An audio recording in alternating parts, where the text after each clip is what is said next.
नमस्कार दोस्तों, स्वागत है आपका अपना चैनल जिसका नाम है केवल एग्जाम। इसमें आज जो हम पढ़ने जा रहे हैं वह पॉलिटी के 1 लाख प्रश्नों की जो एक श्रृंखला हमने प्रारंभ की थी, जो यूथ कंपटीशन की बुक है उससे प्रारंभ की थी। उसमें आज हमें दूसरा चैप्टर पढ़ने जा रहे हैं, संविधान निर्माण के प्रमुख सूत्र। मतलब क्या क्या वो सूत्र थे, क्या क्या वो टूल्स थे जिनसे हमारा संविधान अच्छा बन पाया। संविधान निर्माण की प्रक्रिया, यानी कि जब संविधान बन रहा था उस समय किस किस प्रकार की चुनौतियां हमारे बीच आई थी, उन चुनौतियों को हमारे स्वतंत्रता सेनानी और उस समय जो राष्ट्र निर्माण में सहयोग दे रहे थे उन्होंने उस प्रक्रिया को कैसे फॉलो किया। साथ ही साथ उन संविधान को बनाने के लिए किन किन प्रकार की समितियां बनी एवं जो हमारा संविधान बना उस संविधान की विशेषताएं क्या थी। तो इस हेडिंग में आपको समझ में आ रहा है। चलिए प्रारंभ करते हैं, लेकिन उससे पहले अगर आपने अभी तक हमारे चैनल को सब्सक्राइब नहीं किया, सब्सक्राइब कर लीजिए। वीडियो अच्छी लगे लाइक करिए और सुझाव देने के लिए कमेंट भी करिए। अगर ये लेक्चर आप पहली बार देख रहे हैं तो इससे पहले जो हमने वीडियो बनाए हैं 5 वीडियो 6 वीडियो उनको देख लीजिएगा। क्यों? उनको देखने का मेन रीजन ये है कि आप उसमें देखेंगे कि जो हमारे संविधान निर्माण में जो विभिन्न प्रकार के जो औपनिवेशिक काल के जो हमारे विचारधाराएं थी, साथ ही साथ उन औपनिवेशिक काल में जो कानून आए थे उन कानून में जो अच्छी बातें थी जो किसी राष्ट्र के संविधान के लिए प्रमुख हो सकती थी, उन जो औपनिवेशिक काल के कानून थे उनसे कुछ अच्छी बातें सीख के हमने उनसे प्रेरित होकर जो नया संविधान बनाया था उसमें क्या क्या उसको जोड़ा था। तो वो एग्जाम के पोर्शन से बहुत ही इंपॉर्टेंट क्वेश्चन हो जाते हैं, जिसमें आप देखेंगे संविधान निर्माण की जो प्रक्रिया थी उसमें विभिन्न सूत्र। ये नया चैप्टर है, चलिए प्रारंभ करते हैं। पहले थोड़ा जूम करें। हाँ, चलिए। संविधान के ढांचे के निर्माण में मुख्यतः किन सूत्रों का प्रयोग किया जाता है?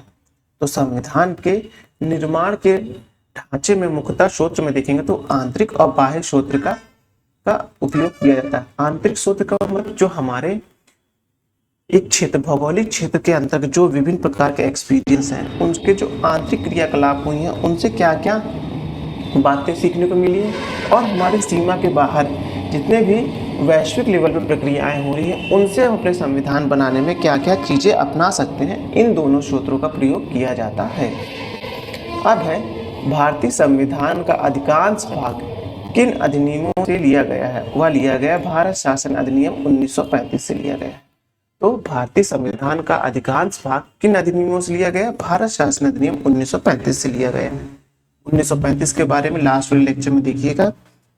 1935 के अधिनियम की खास बात यह थी कि ये कंपनी के जितने भी अधिनियम आए, चार्टर आए थे वो, और साथ ही ब्रिटिश पार्लियामेंट से जो चार्टर आए थे सभी में से जो मेजर पोर्शन था उनको उठाया गया और भारत शासन अधिनियम 1935 में डाल दिया गया। तो ये थोड़ा सा इंपॉर्टेंट हो जाता है। इसीलिए जब हमारा संविधान निर्माण होने लगा तो देखा गया कि 1935 के अधिनियम में बहुत सी ऐसी अच्छी बातें थी जिनको भारत के समाज में और भारत के समाज के उत्थान के लिए उपयोग किया जा सकता है।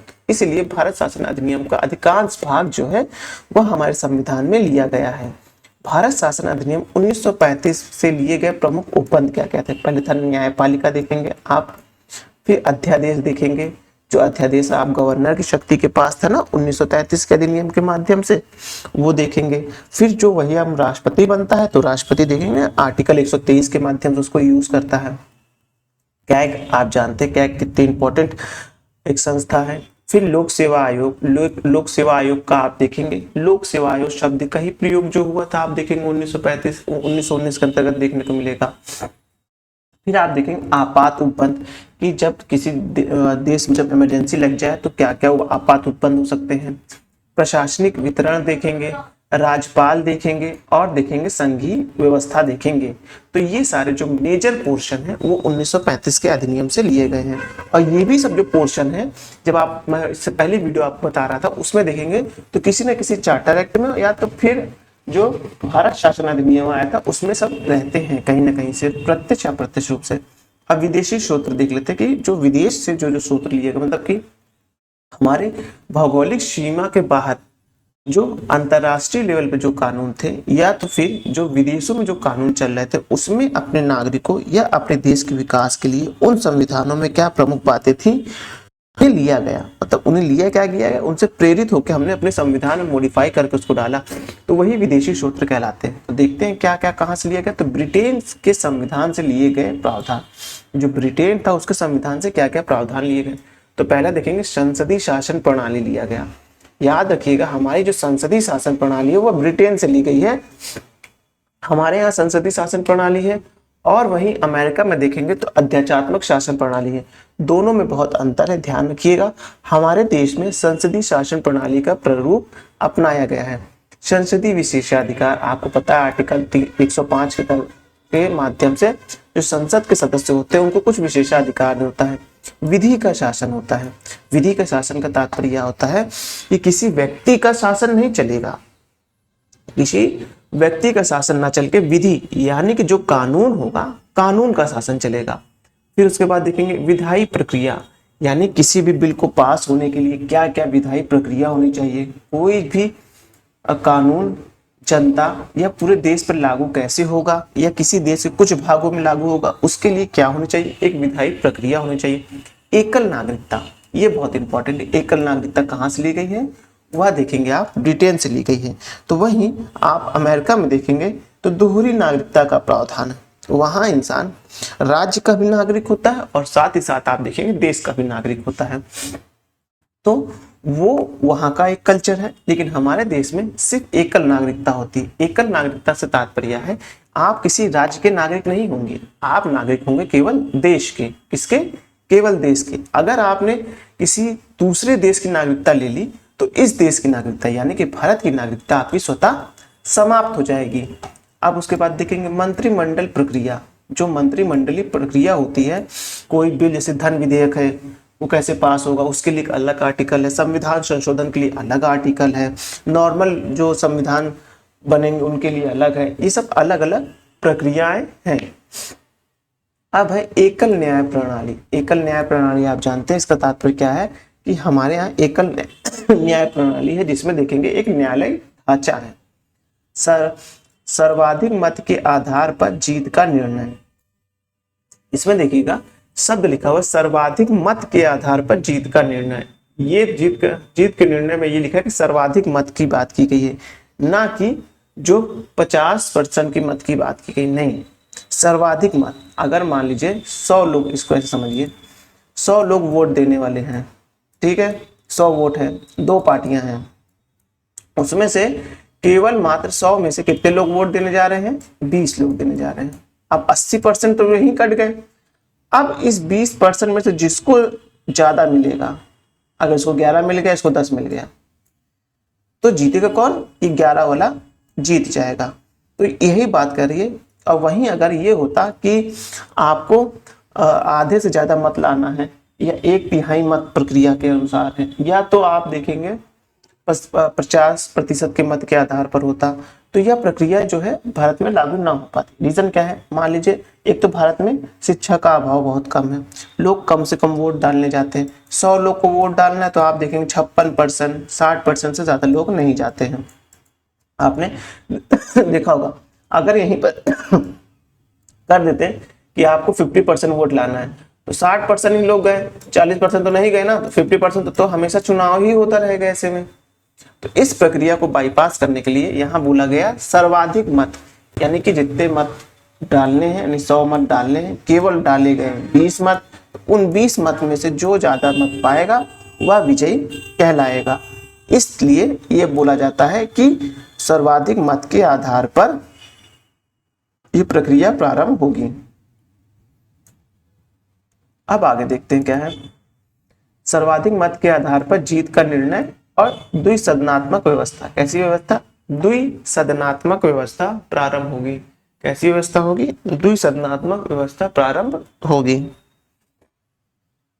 अब संयुक्त राज्य अमेरिका के संविधान से, यानी कि जो संयुक्त राज्य अमेरिका है उसके संविधान से हमने क्या क्या लिया, उसके संविधान से हमने मूल अधिकार लिया। क्या लिया है, मूल अधिकार। यानी मूल अधिकार का तात्पर्य आप जानते हैं आर्टिकल 14 से लेकर 36 तक जाता है। मूल अधिकार भारत के संविधान के भाग 3 में आता है। आपको पता है जीवन जीने के लिए जैसे प्राकृतिक वातावरण, एक अच्छा स्वास्थ्य, एक अच्छा मनोदशा चाहिए रहती है, वैसे ही जीवन जीने के लिए मूल अधिकार बहुत ही महत्वपूर्ण पहलू है।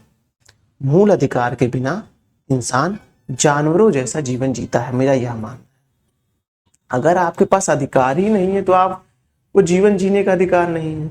इसलिए कहा जाता है जिस देश में मूल अधिकार नहीं है, व्यक्तियों को या नागरिकों को बोलने की आज़ादी नहीं है, किसी प्रकार की भ्रमण करने की आज़ादी नहीं है, व्यवसाय करने की नहीं है, अपने धर्म को मानने की आज़ादी नहीं है, उसके विस्तार करने की आज़ादी नहीं है, वह देश देश नहीं है।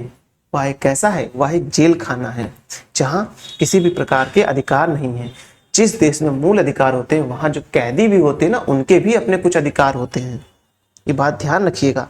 तो किसी देश में मूल अधिकार है तो इससे यह पता चलता है वह देश कितना विकसित हो रहा है, या देश कितना विकसित है, या वो देश की सोचने की, समझने की विचारधारा कैसी है, या ऐसा डिपेंड करता है। चाइना में देखेंगे मूल अधिकार का हनन होता है। वहाँ मूल अधिकार है, ऐसे नहीं मूल अधिकार नहीं, लेकिन वो मूल अधिकार राज्य से बढ़ के नहीं है। यहाँ मूल अधिकार क्या है?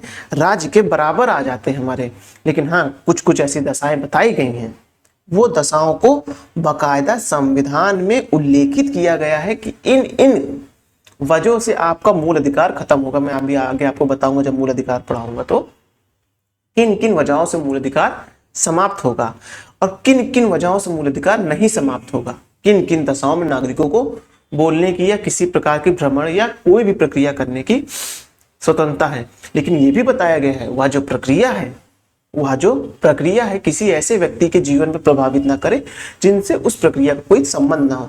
जैसे कि प्रक्रिया में आप कोई कह दे नहीं मुझे गोली चलाने का शौक है, तो गोली चलाओगे तो किसी ना किसी को तो लगेगा ही।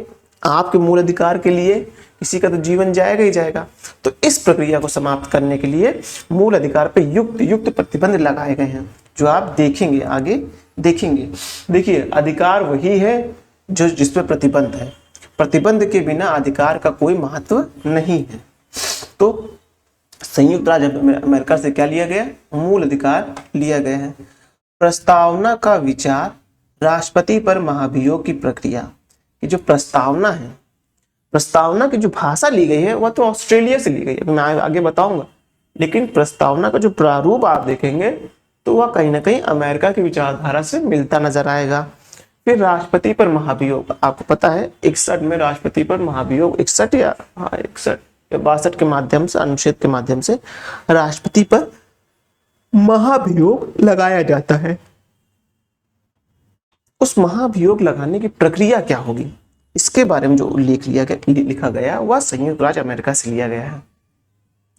फिर देखेंगे स्वतंत्र न्यायपालिका। हमारे यहाँ भारत में स्वतंत्र न्यायपालिका है और यह विचारधारा किससे ली गई है? यह विचारधारा प्रेरित होकर हमने अपनाया है। कहाँ से? अमेरिका के संविधान से लिया है। देखिए, ऐसे बातों बातों में तो निकल जाए, कोई बात नहीं कि हमने वहां से लिया है, लेकिन ये बात ध्यान रखिएगा, जब भी हम मेंस के आंसर राइटिंग करेंगे तो हमें यह ध्यान होना चाहिए, बिल्कुल अच्छे से कंटेस्ट होना चाहिए कि हम कभी भी ये नहीं कहेंगे कि हमने वहां से ये चीज लिया, नहीं। हम हमेशा कहेंगे हम वहां से प्रेरित होकर और उसके संविधान को से प्रेरित होकर हमने यह प्रक्रिया में कुछ मूलभूत अमूल चूक परिवर्तन करके अपने संविधान में अपनाया है। ना कि डायरेक्ट कहेंगे वहां से लिया, अडॉप्ट नहीं कहेंगे, हाँ, उससे हम प्रेरित हुए हैं। अब जैसे कि कोई इंसान कोई घर बनवाता है, सपोज किसी घर देखता है, यार इसका घर बहुत सुंदर है या इसकी गाड़ी बहुत सुंदर है, तो क्या हूबहू घर, चलिए गाड़ी का तो कोई मॉडल नहीं होता, वो तो सब एक ही मॉडल में आते हैं, गाड़ी का यहाँ सही नहीं बैठेगा। घर का देखिए, तो घर देखता है इंसान, देखता है अरे यार क्या, अगर सामने वाले घर देखा उसको उसका घर अच्छा लगा, सुंदर लगा, ठीक है, हाँ, उतनी ही जमीन समझ 100 वर्ग गज की जमीन उसकी भी है और सामने वाले की भी 100 वर्ग गज की है, तब भी वो इंसान हूबहू वो घर नहीं बनवाएगा। क्यों नहीं बनवाएगा?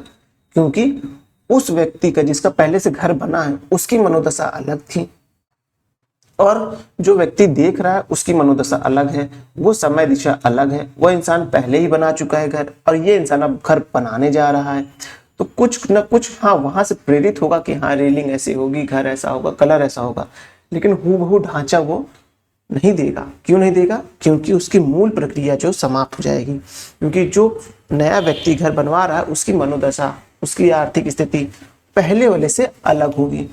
ये बात ध्यान रखिएगा। इसलिए कहते हैं ना, हम वहां से प्रेरित होके ये काम किए हैं।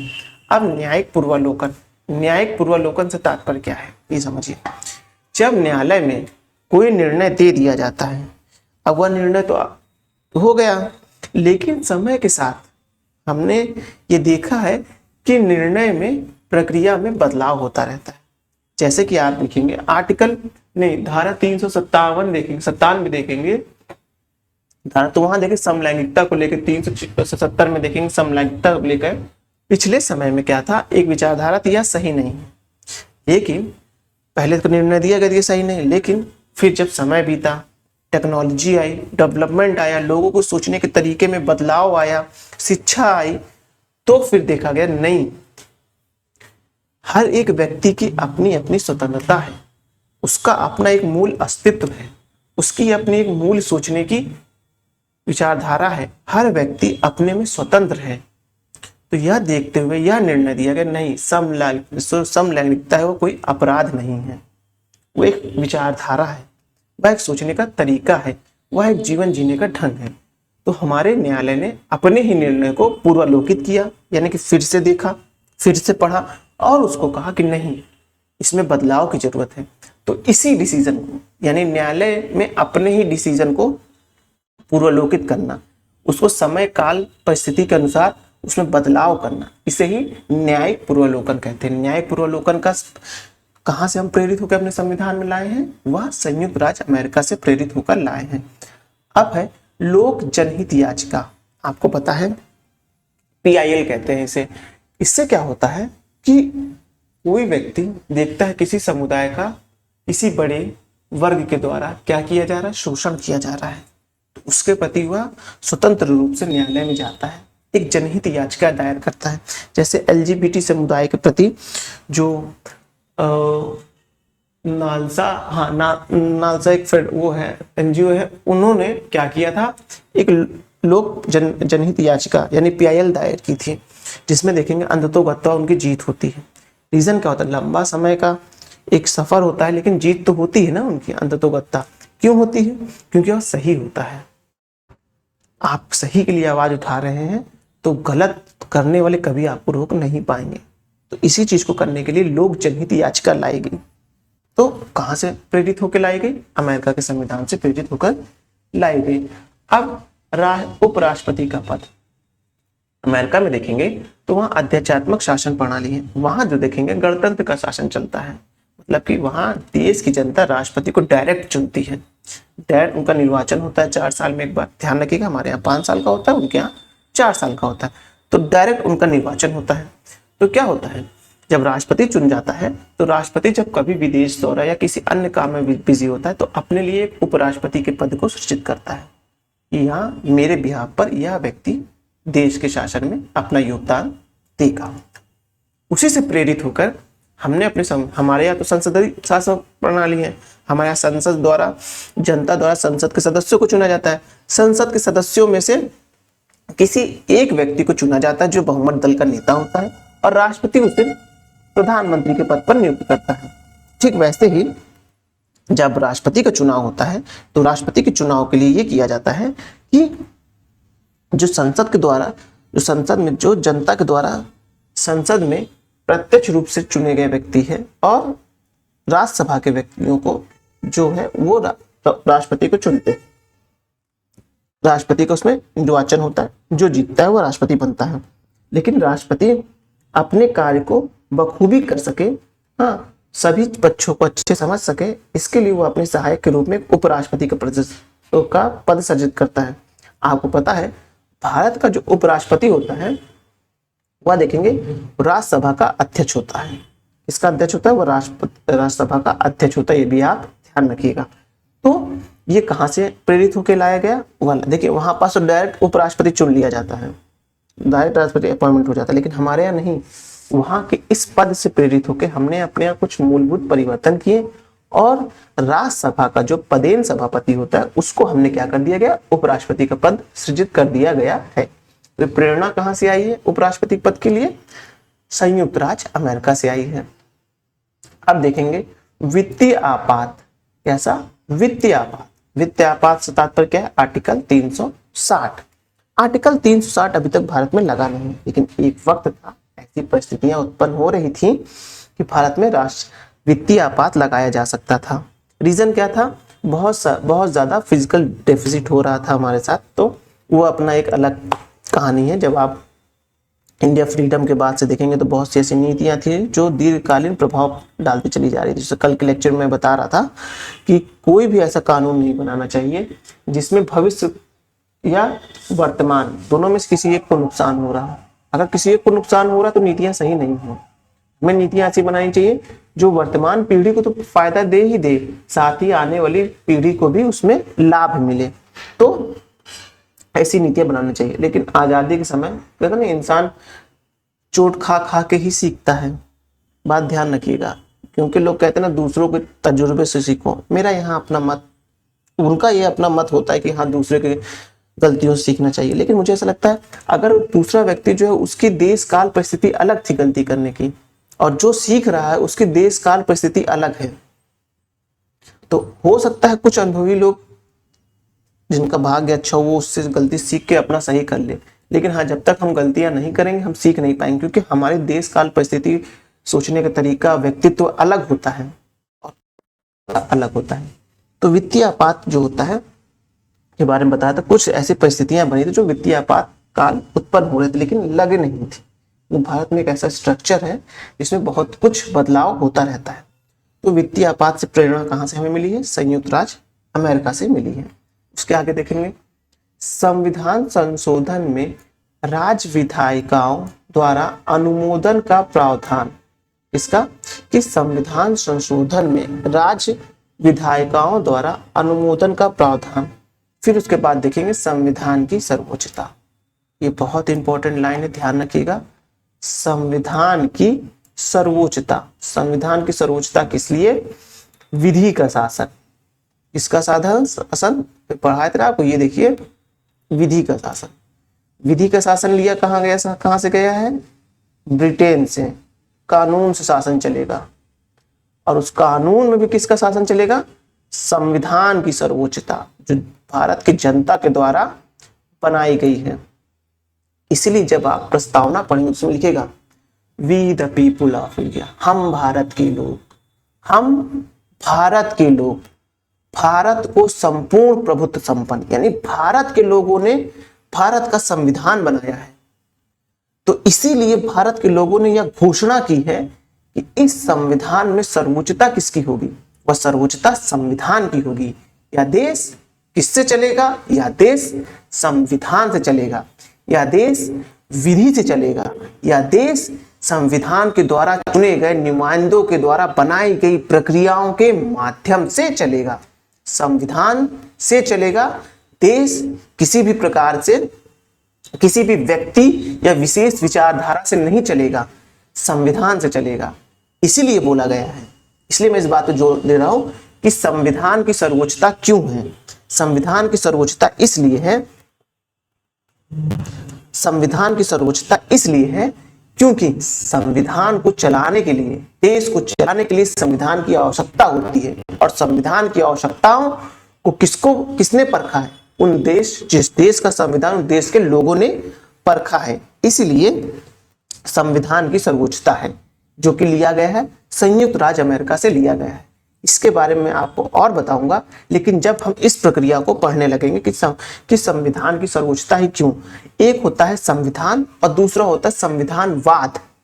इन दोनों में क्या डिफरेंट होता है आप देखेंगे। यूपीएससी में प्रश्न आ चुका है, निबंध आ चुका है, संविधान और संविधानवाद क्या है, दोनों इनके बारे में आ चुका है। वो मैं उस वक्त डिस्क्राइब करूंगा, लेकिन इस समय हमें एक जो है प्रीलिम्स के बिहेवियर से पढ़ना है। बात ध्यान रखिएगा, किसी भी एग्जाम में, चाहे वो यूपीएससी हो, यूपी पीसीएस हो, या बीपीएससी हो, उत्तराखंड पीसीएस हो, झारखंड पीसीएस हो, राजस्थान पीसीएस हो, कोई भी हो, किसी भी दर्जे का प्रश्न हो, वहां पॉलिटी के सारे प्रश्न एक जैसे लगभग आते हैं। हाँ, कॉन्सेप्ट लेवल थोड़ा सा चेंज हो जाता है, प्रश्न की भाषा बदल जाती है, लेकिन प्रश्न वही रहता है। तो इसको ध्यान में रखते हुए जैसा प्रश्न का प्रारूप है, परीक्षा का स्वरूप है, उसी अनुसार हमें प्रश्न का चयन करना होगा।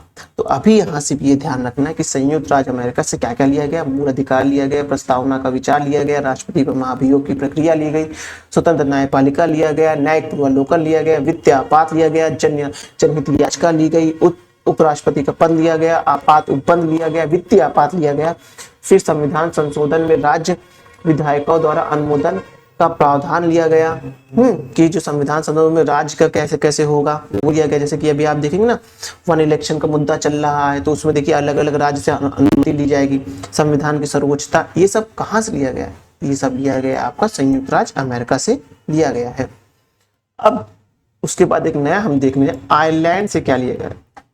अधिकांशतः आप जब पूर्वावलोकन उठाएंगे ना किसी भी प्रश्न, किसी भी राज्य का, उसमें आयरलैंड के ले देकर एक ही बात आती है, नीति निर्देशक तत्व, डीपीएसपीआई का।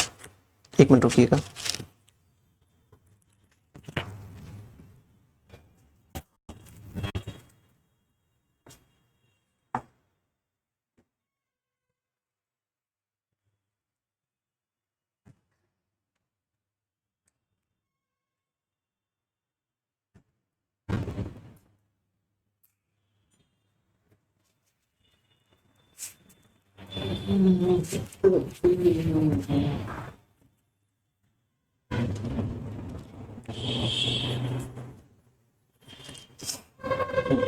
चलिए क्या पढ़ने जा रहे हैं हम लोग, आयरलैंड के बारे में। आयरलैंड के देश से प्रेरित होकर हमने अपने संविधान में क्या क्या, उसमें उनके संविधान से प्रेरित होकर मॉडिफाई कर करके क्या क्या शब्द लिए हैं या क्या क्या प्रक्रियाएं ली हैं। पहला आप देखेंगे राज्य के नीति के निर्देशक तत्व, यानी राज्य किन किन नीतियों से आगे बढ़ेगा, राज्य किन किन बातों को फॉलो करेगा, राज्य के लिए क्या इंपॉर्टेंट है, ये क्या है, ये नीति निर्देशक तत्व है। यानी कि जैसे कि इनको शब्द में ही आपको इनका अर्थ पता चल जाएगा। शब्द क्या है, राज्य के। देखिए जब आप बड़े लेवल पर बात करेंगे, जब किसी देश में अंतरराष्ट्रीय लेवल पर बात होती है तो वहां देश शब्द नहीं यूज होता, वहां राज्य शब्द यूज होता है। क्यों? क्योंकि राज्य का अपना एक भूभाग होता है। देश और राज्य में एक बहुत बेसिक अंतर समझ लीजिए, बहुत से लोगों ने यूट्यूब पे बताया, मैं भी आपको बता देता हूँ। बहुत से लोगों ने नहीं बता पाए हैं, तब भी मैं बताता हूँ। ये आप देखेंगे देश हो गया, नहीं ये गलत हो जाएगा फॉर्मेट, ऐसा समझिए कि ये हो गया राज्य और ये हो गया, आप देखेंगे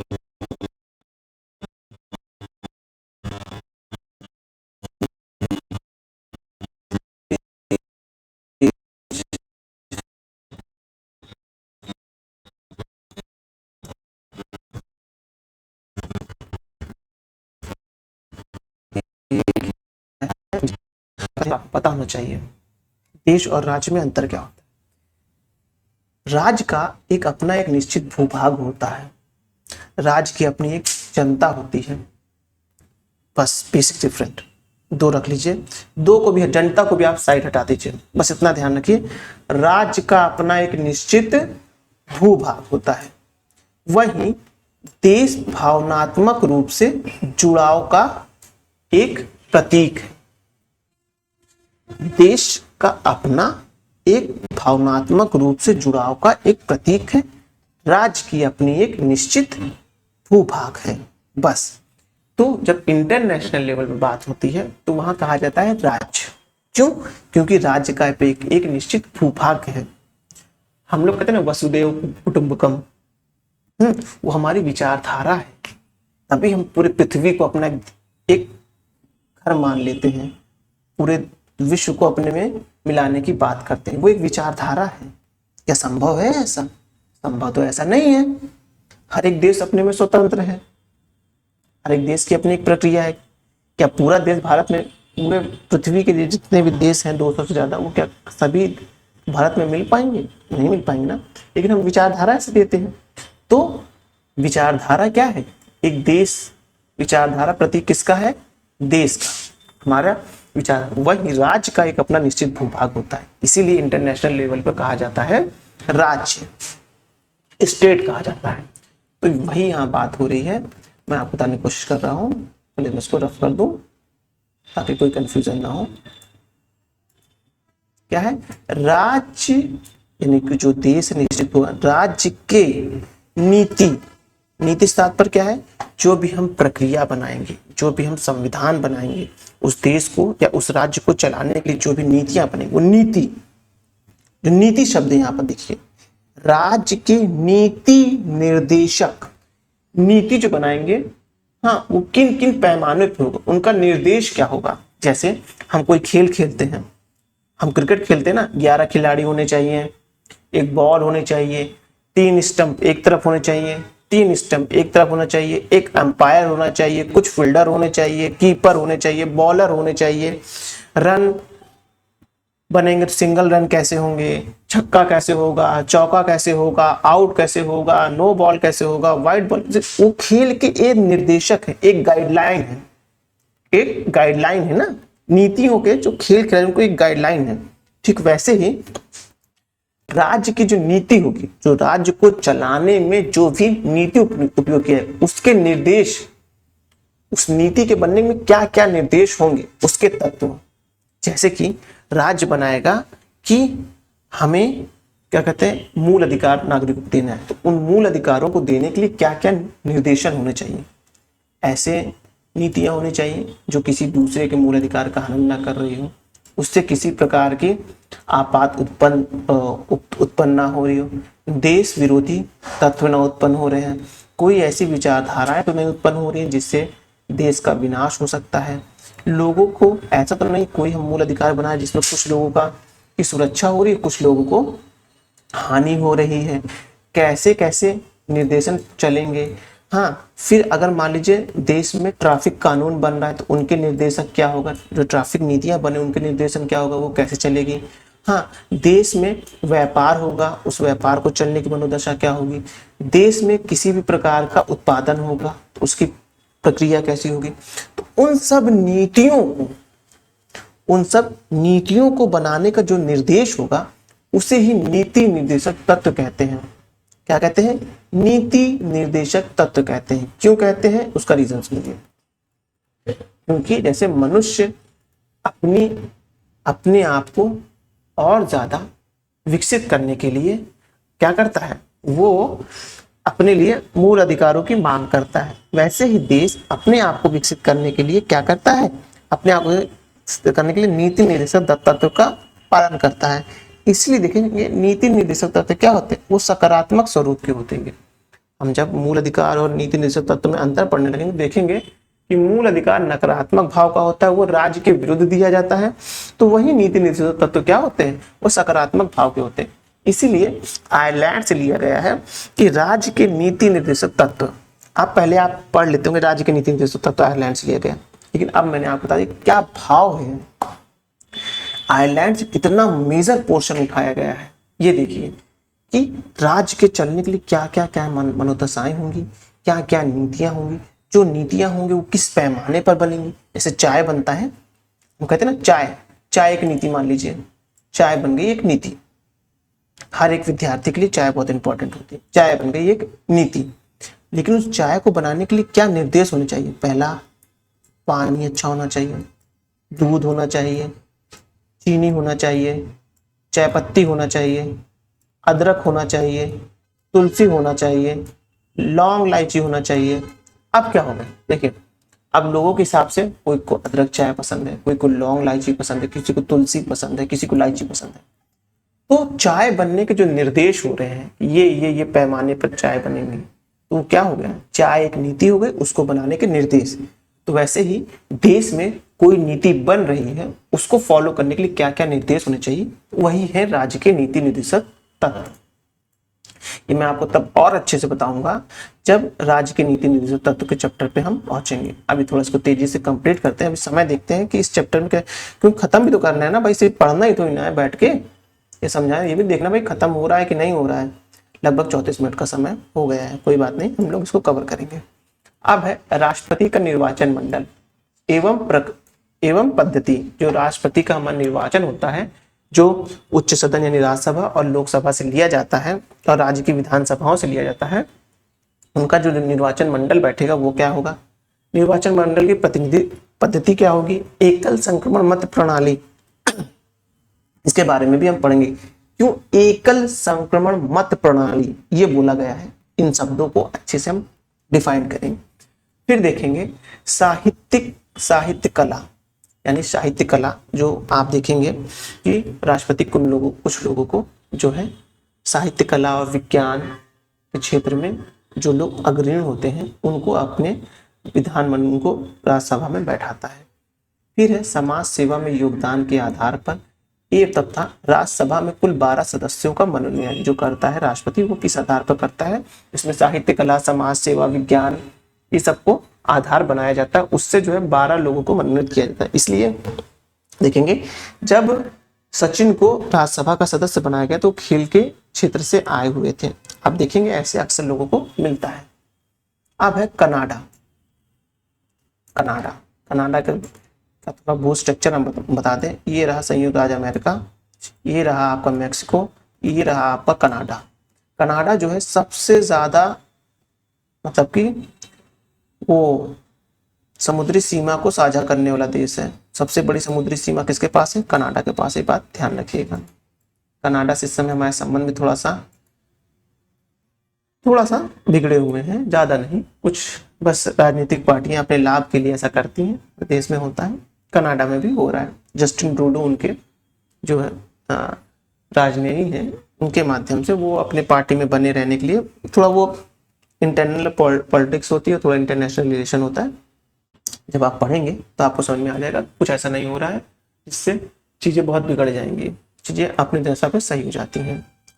हाँ, जैसे छोटे छोटे बच्चों में लड़ाई हो रही है तो माँ बाप ज्यादा नहीं बोलते हैं, ठीक है लड़ाई हो रही है कोई बात नहीं, क्योंकि जान रहे हैं ना जब चीजें बिगड़ेंगी तो मैं आकर संभाल लूंगा। ठीक वैसे ही यहाँ भी हो रहा है। अब है अवशिष्ट शक्तियां केंद्र के पास है।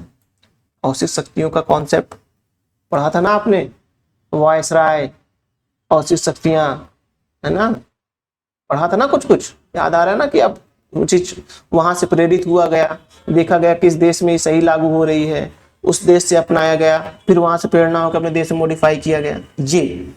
ये होता है संविधान बनाने का तरीका। अब आपको समझ में आ रहा होगा धीरे धीरे।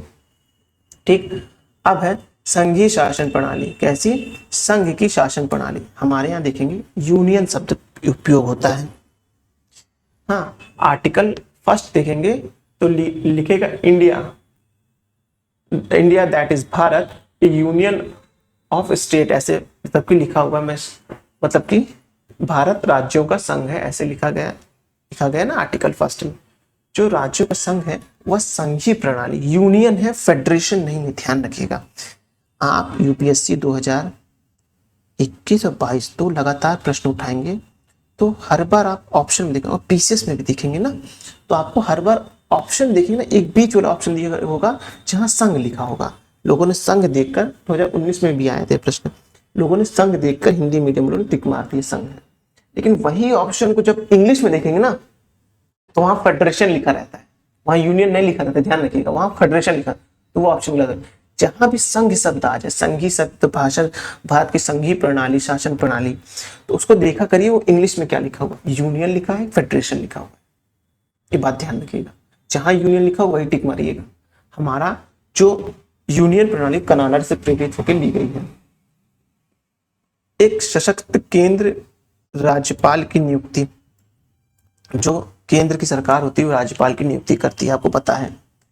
जैसे जो कार्य लगभग हमारे देश के राष्ट्रपति के होते हैं वही राज्यपाल के राज्य में होते हैं, ऐसे समझिए। बाकी उसको हम बाद में डिफाइन करेंगे जब हम जब राज्यपाल पढ़ने लगेंगे।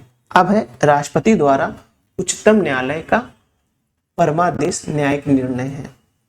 थोड़ा तेजी से खत्म करते हैं इसको। राष्ट्रपति के संविधान से ऑस्ट्रेलिया के संविधान से क्या लिया गया? समवर्ती सूची का प्रावधान लिया गया। कैसी समवर्ती? आप देखिए 3 प्रकार की सूची होती है ना, संघ सूची, राज्य सूची, समवर्ती सूची। तो समवर्ती सूची का प्रावधान कहां से लिया गया है? समवर्ती सूची का प्रावधान ऑस्ट्रेलिया से लिया गया है। प्रस्तावना की भाषा में बताया था, प्रस्तावना प्रेरित कहां से हुए हैं प्रस्तावना के लिए? संयुक्त राज्य अमेरिका से। भाषा कहां से ली गई है?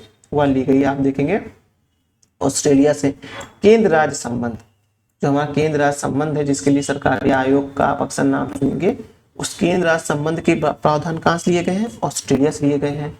शक्तियों का विभाजन, जो हमारे यहाँ शक्तियों का विभाजन है कि केंद्र अपना काम करेगा, राज्य अपना काम करेगा, न्यायपालिका अपना काम करेगा, तो वो कहाँ से आ रहा है? वो आप देखेंगे शक्तियों के विभाजन है। कहाँ से प्रेरणा ली गई शक्तियों के विभाजन से? ऑस्ट्रेलिया से ली गई है। अब है संसद के दोनों सदनों की संयुक्त बैठक। कब होती है संयुक्त बैठक? जब हमें कोई संविधान संशोधन करना हो, जब किसी प्रकार का बिल हो, उसके लिए जो संसद के जो संयुक्त अधिवेशन होती है उसके लिए क्या क्या प्रक्रियाएं होंगी, उनके बारे में कहाँ से उल्लेख किया गया है? संयुक्त अधिवेशन की बैठक का वह किया गया, आप देखेंगे कहां से? ऑस्ट्रेलिया से किया गया है। अब आगे देखेंगे, देखिए समझा रहे हैं अभी, जब क्वेश्चन सॉल्व होंगे ना, जब ये खत्म होने पर क्वेश्चन सॉल्व होंगे तो एक लय में क्वेश्चन सॉल्व होंगे, उससे परेशान मत होइए। अब है कि दक्षिण अफ्रीका के संविधान से क्या लिया गया? संविधान संशोधन की प्रक्रिया लिया गया, 2/3 वाला। अब है राज्यसभा के सदस्यों का निर्वाचन, जो राज्यसभा के सदस्य होते हैं उनका निर्वाचन कैसे होगा? कहाँ से लिया गया? दक्षिण अफ्रीका से लिया गया। सोवियत संघ के संविधान से, उस समय सोवियत संघ था, इस समय रूस हो गया और कई अलग अलग देश, जिसमें से बाल्टिक देश आप देखेंगे, यूक्रेन हो गया, काफी देश अलग हो गए हैं। आप देखेंगे सोवियत संघ के संविधान से क्या लिया गया? मूल कर्तव्य। मूल कर्तव्य आर्टिकल 51A देखेंगे, वहां मूल कर्तव्य के बारे में देखेंगे को मिलेगा। यह संविधान में पहले नहीं था, इसको संशोधन करके जोड़ा गया था। एक बात ध्यान रखिएगा, कमेंट करके आप ये बताइए किस संविधान संशोधन के माध्यम से इसको जोड़ा गया था। अच्छा प्रश्न, कई बार आ चुका है। अब है प्रस्तावना में सामाजिक, आर्थिक और राजनीतिक न्याय के आदर्श। जो प्रस्तावना हमारी बनेगी उसमें सामाजिक, आर्थिक और राजनीतिक न्याय, मतलब 3 प्रकार के जो न्याय है ना हमारे, 3 अक्सर पूछता है प्रस्तावना में कितने प्रकार के न्याय का उल्लेख है, तो 3 प्रकार के न्याय का उल्लेख है, सामाजिक, आर्थिक और राजनीतिक। तो उनके बारे में कहां से लिया गया है? सोवियत संघ, सोवियत संघ से लिया गया है। अब जर्मनी, उसे क्या कहा जाता है? वाइमर संविधान कहा जाता है। आपातकाल के दौरान मूल अधिकार का निलंबन, समझ रहे हैं? मूल अधिकार किन किन परिस्थितियों में लागू नहीं होता? जब आपात का उपबंध होता है। तो कहां से लिया गया ये चीज? कहां से प्रेरणा होकर हमने अपने संविधान में अपनाई है? जर्मनी के संविधान से प्रेरित होकर चीज अपनाई है। अब है फ्रांस के संविधान से क्या लिया गया है? आपको पता है फ्रांस हमारा बहुत बड़ा एक पार्टनर है, डिफेंस पार्टनर है, टेक्नोलॉजी पार्टनर है। आप देखेंगे हमारे यहाँ उत्तर प्रदेश में आप देखेंगे तो वहाँ पर बहुत बड़ा सोलर पार्क लगा हुआ है। वह कहीं कहीं ज्वाइंट एक्सरसाइज है वो आपकी भारत और फ्रांस की। हमने जो है फाइटर प्लेन वहाँ से लिए हुए हैं, हमने बहुत सी टेक्नोलॉजी वहाँ से ली हुई है। तो आप देखेंगे वो फ्रांस हमारा बहुत ही अच्छा मित्र भी है। वहाँ से स्वतंत्रता, समानता और बंधुत्व का सिद्धांत और गणतंत्रात्मक व्यवस्था कहाँ से अपनाई है? हमने फ्रांस से अपनाई है। गणतंत्रात्मक व्यवस्था भी हमने फ्रांस से अपनाई है। स्वतंत्रता, समानता, मिलेंगे, ये कहां से प्रेरित होकर अपनाई है? फ्रांस के संविधान से प्रेरित होकर अपनाई है। जापान के संविधान से विधि द्वारा स्थापित प्रक्रिया, विधि का शासन कहां से लिया गया था? आप कमेंट करके बताइए, विधि का शासन कहां से लिया गया था? अभी बताया था, विधि का शासन कहां से लिया गया था बताइए? वो लिया गया था आप देखेंगे ब्रिटेन से। और विधि द्वारा स्थापित प्रक्रिया कहां से लिया जा रहा है? विधि द्वारा स्थापित प्रक्रिया जापान से लिया जा रहा है। आर्टिकल 14 ध्यान करिए, विधि का शासन और विधि द्वारा स्थापित प्रक्रिया से दोनों अलग अलग शब्द हैं। विधि का शासन कहां से लिया गया है?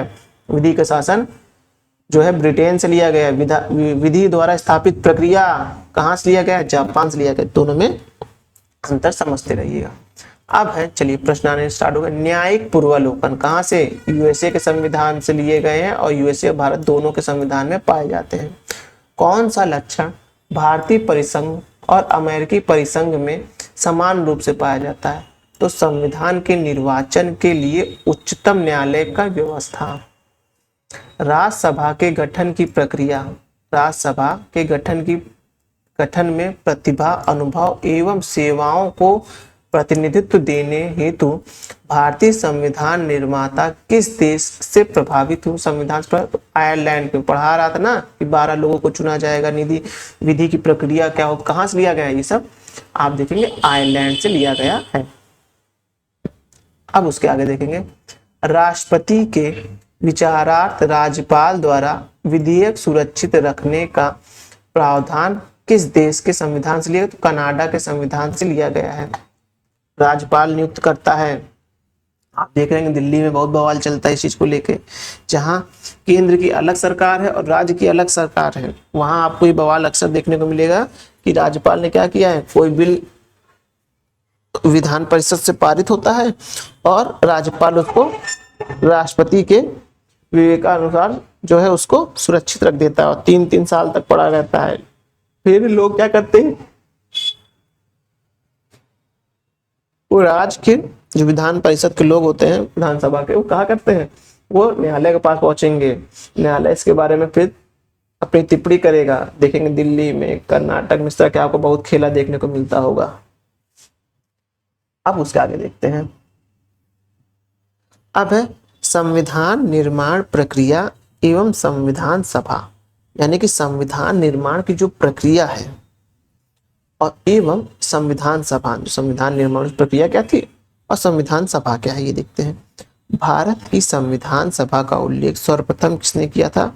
1922 में राष्ट्रपिता हमारे महात्मा गांधी ने किया था, याद रखिएगा। भारत की संविधान सभा का उल्लेख सर्वप्रथम किसने किया था? 1922 में महात्मा गांधी ने किया था। भारतीयों की तरफ से संविधान सभा की सर्वप्रथम मांग कब की गई? वो कब की गई? वो स्वराज पार्टी द्वारा की गई। कब की गई? मई 1934 रांची में की गई। स्वराज पार्टी याद आ रहा है ना आपको, इतिहास में पढ़ा होगा आपने स्वतंत्रता के दौरान। तो जो भारतीयों द्वारा संविधान सभा की सर्वप्रथम मांग 1934 में रांची में की गई। अब उसके आगे देखेंगे,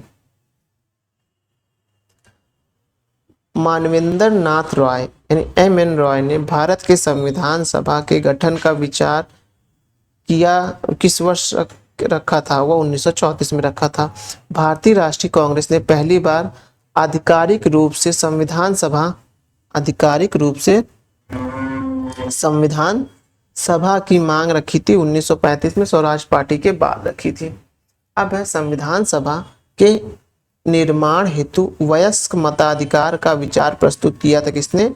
जवाहरलाल नेहरू ने 1938 में वयस्क मताधिकार का विचार रखा था। ये बात ध्यान रखिएगा।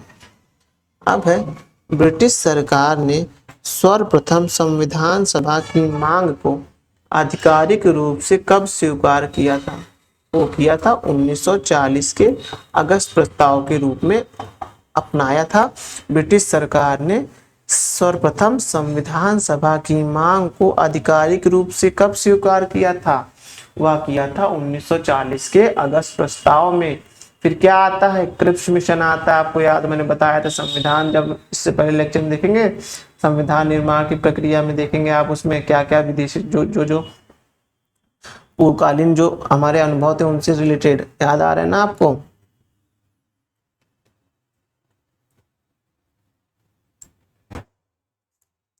इस योजना के अंतर्गत भारत में संविधान सभा का निर्माण किया गया, वो कैबिनेट मिशन योजना के अंतर्गत किया गया। इस योजना के अंतर्गत पाकिस्तान के लिए संविधान सभा गठित की गई, वो माउंटबेटन योजना के अंतर्गत की गई। कैबिनेट मिशन योजना के प्रावधानों के अनुसार संविधान सभा का गठन कब किया गया? संविधान सभा का गठन कब किया गया? तो नवंबर 1946 को संविधान सभा का गठन किया गया था। अब है ब्रिटिश कैबिनेट मिशन योजना 1946 के तहत गठित संविधान सभा के सदस्यों की संख्या कितनी थी? 389 थी। कितनी थी? 389 थी। अब उसके आगे देख लेते हैं, ब्रिटिश भारतीय प्रांत कितने थे? 11। कुल सीटें 292। देसी रियासतें कितनी थी? कितनी सीट थी? 93 सीटें थी। मुख्य आयुक्त के प्रांत में 4 और टोटल 389 सीटें थी। संविधान सभा का गठन करने के उद्देश्य से किस वर्ष चुनाव संपन्न हुए? वो जुलाई और अगस्त 1946 को संपन्न हुए। जुलाई और अगस्त 1946 को संपन्न हुए। संविधान सभा की प्रथम बैठक कब हुई? तो आप देखेंगे वो जो बैठक हुई थी सच्चिदानंद सिन्हा की अध्यक्षता में, वो 9 दिसंबर 1946 को हुई थी। फिर 11 दिसंबर 1946 को देखेंगे तो किसके अंतर्गत होती है? वह जो पहली सभा की बैठक होती है वह आपको देखने को मिलेगा राजेंद्र प्रसाद के अंतर्गत होती है। संविधान सभा में ब्रिटिश भारत के प्रांतों को आवंटित 296 सीटों के लिए संपन्न चुनाव में दलगत स्थिति क्या थी? इसमें देखेंगे कांग्रेस को 208, मुस्लिम लीग को 73 एवं अन्य को 15 मिली थी। तो हिंदू सीटें कितनी थी उसमें? 163, मुस्लिम 80 सीटें थी समुदाय के हिसाब से देखा जाए। अनुसूचित जाति के 31, भारतीय ईसाई 6 थे और पिछड़ी जनजाति के 6 थे, सिख 4 थे, एंग्लो इंडियन 3 थे और पारसी 3 थे। टोटल 296 सीटें हो गई जो ब्रिटिश प्रांत के अंतर्गत आ रही थी। इनको आप अच्छे से देख लीजिए। अब है संविधान सभा की पहली बैठक में उपस्थित कुल सदस्यों की संख्या कितनी थी? तो आप देखेंगे उसमें उपस्थित कुल सदस्यों की संख्या आपको देखने को मिलेगी कितनी? 211 है। कितनी? 211। संविधान सभा के सदस्यों में महिलाओं की कुल कितनी संख्या थी? संविधान सभा में महिलाओं की कुल संख्या आपको देखने को मिलेगी कितनी? 15 देखने को मिलेगी। उस समय 15 देखने को मिलेगी।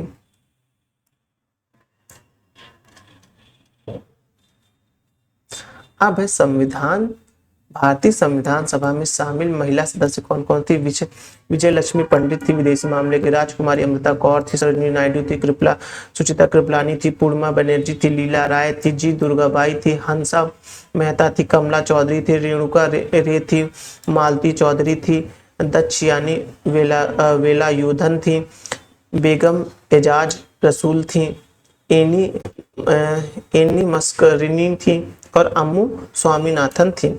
संविधान सभा की प्रथम बैठक की अध्यक्षता किसके द्वारा की गई थी? वो डॉक्टर सच्चिदानंद सिन्हा की गई थी। 9 दिसंबर 1946 को की गई थी। इसने संविधान सभा के स्थायी अध्यक्ष बनाया गया तो डॉक्टर राजेंद्र प्रसाद को 11 दिसंबर 1946 को बनाया गया। किस तिथि को राजेंद्र प्रसाद को निर्विरोध चुना गया? तो 11 दिसंबर, जो मैंने आपको पहले ही बता दिया है। अब उसके आगे देखेंगे संविधान निर्माण की प्रक्रिया में कितना समय लगा था? 2 साल 11 महीने और 18 दिन लगे थे, यह ध्यान रखिएगा। भारतीय संविधान पूर्ण रूप से लागू हुआ कब? 26 जनवरी 1950 को। आंशिक रूप से 26 नवंबर 1949 को हो जाता है।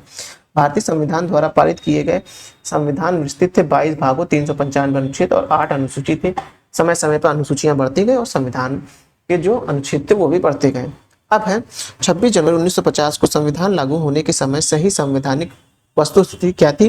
कि भारत संपूर्ण प्रभुत्व संपन्न लोकतांत्रिक गणराज्य था। समाजवादी शब्द और समाजवादी, पंथनिरपेक्ष और बंधुता जैसे शब्द आपको बाद में जोड़े गए थे। अब है कांग्रेस ने किस अधिवेशन में संविधान सभा के अर्थ तथा महत्व की व्याख्या की? वो 1936 के लखनऊ अधिवेशन में की। संविधान सभा के निर्वाचन की पद्धति क्या थी? वो थी अप्रत्यक्ष निर्वाचन की थी।